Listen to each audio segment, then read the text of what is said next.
जय श्री कृष्णा। आप सुन रहे हैं निर्जला एकादशी व्रत की कथा। आप सभी को निर्जला एकादशी व्रत की हार्दिक शुभकामनाएं। निर्जला एकादशी का व्रत ज्येष्ठ मास में शुक्ल पक्ष की एकादशी को रखा जाता है। इसे सबसे बड़ी एकादशी माना जाता है। निर्जला एकादशी का व्रत करने से साल भर की एकादशियों के व्रत का फल मिलता है। तो आइए, निर्जला एकादशी व्रत की कथा इस प्रकार से है। भीमसेन व्यास जी से कहने लगे कि हे पितामह, भ्राता युधिष्ठिर, माता कुंती, द्रौपदी, अर्जुन, नकुल और सहदेव आदि सब एकादशी का व्रत करने को मुझे कहते हैं, परंतु महाराज मैं उनसे कहता हूँ कि भाई मैं भगवान की शक्ति से पूजा कर सकता हूँ, लेकिन मैं भूखा नहीं रह सकता। मैं दान भी दे सकता हूँ, लेकिन भोजन के बिना रहना बहुत ही कठिन है। इस पर व्यास जी कहने लगे, भीमसेन, यदि तुम नरक को बुरा और स्वर्ग को अच्छा समझते हो तो हर महीने की जो दोनों एकादशियां हैं तो उन पर अन्न मत खाया करो। भीम कहने लगे, हे पितामह, मैं तो पहले ही कह चुका हूँ कि मैं भूख सहन नहीं कर सकता। यदि साल भर में कोई एक व्रत हो तो मैं रख सकता हूँ, क्योंकि मेरे पेट में वृक नाम वाली अग्नि है, सो मैं भोजन के बिना नहीं रह सकता। भोजन करने से वो शांत रहती है, इसलिए पूरा उपवास तो क्या, एक समय बिना भोजन किए रहना कठिन है।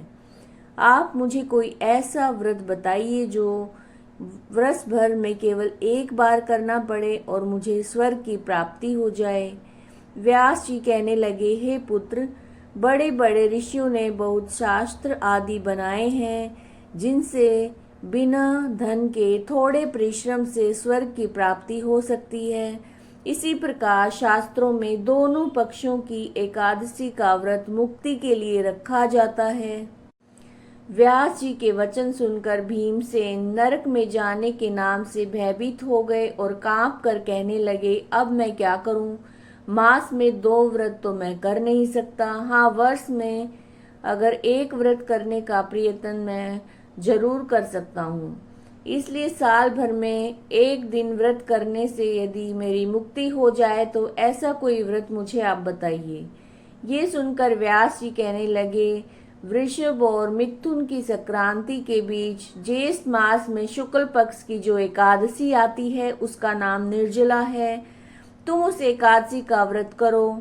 इस एकादशी के व्रत में स्नान और आचमन के सिवा जल वर्जित है।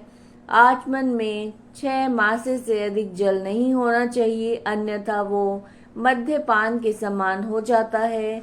इस दिन भोजन नहीं करना चाहिए, क्योंकि भोजन करने से व्रत नष्ट हो जाता है। यदि एकादशी को सूर्योदय से लेकर द्वादशी के सूर्योदय तक जल ग्रहण न करे तो उसे सारी एकादशियों के व्रत का फल प्राप्त होता है।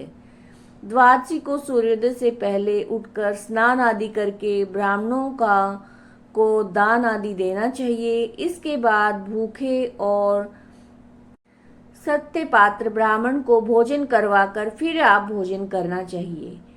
इसका फल पूरे एक साल में जितनी भी एकादशियां आती हैं उन सब के बराबर होता है। व्यास जी कहने लगे, हे भीमसेन, ये मुझको स्वयं भगवान ने बताया है। इस एकादशी का पुण्य समस्त तीर्थों और दानों से अधिक है। केवल एक दिन निर्जल रहने से व्यक्ति मुक्त हो जाता है। जो मनुष्य निर्जला एकादशी का व्रत करते हैं उनकी मृत्यु के समय यमदूत आकर उन्हें नहीं घेरते। भगवान के पार्षद उसे पुष्पक विमान में बिठाकर स्वर्ग में ले जाते हैं। इसलिए संसार में सबसे श्रेष्ठ निर्जला एकादशी का व्रत है। इसलिए यत्न के साथ इस व्रत को करना चाहिए। उस दिन मैं ओम नमो भगवते वासुदेवाय मंत्र का उच्चारण इस दिन करना चाहिए।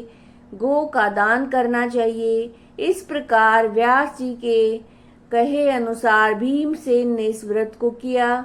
इसलिए इस एकादशी को भीमसेनी या पांडव एकादशी भी कहते हैं।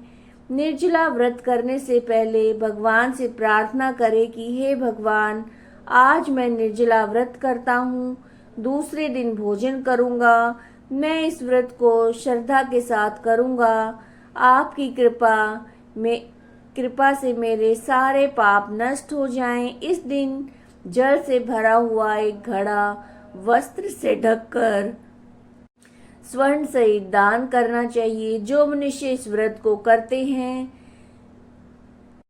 उनको करोड़ पल सोने के दान का फल मिलता है, और जो इस दिन यज्ञ आदि करते हैं उसका फल तो वर्णन ही नहीं किया जा सकता।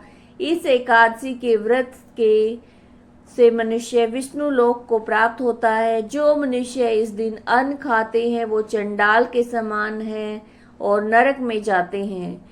जिसने निर्जला एकादशी का व्रत किया है, चाहे वो ब्रह्म हत्यारा हो, मद्यपान करता हो, चोरी की हो, गुरु के साथ द्वेष किया हो, लेकिन अगर इस व्रत के प्रभाव से वो स्वर्ग को जाता है। हे कुंती पुत्र, जो पुरुष या स्त्री श्रद्धा के साथ इस व्रत को करते हैं उन्हें ये कर्म अवश्य करने चाहिए।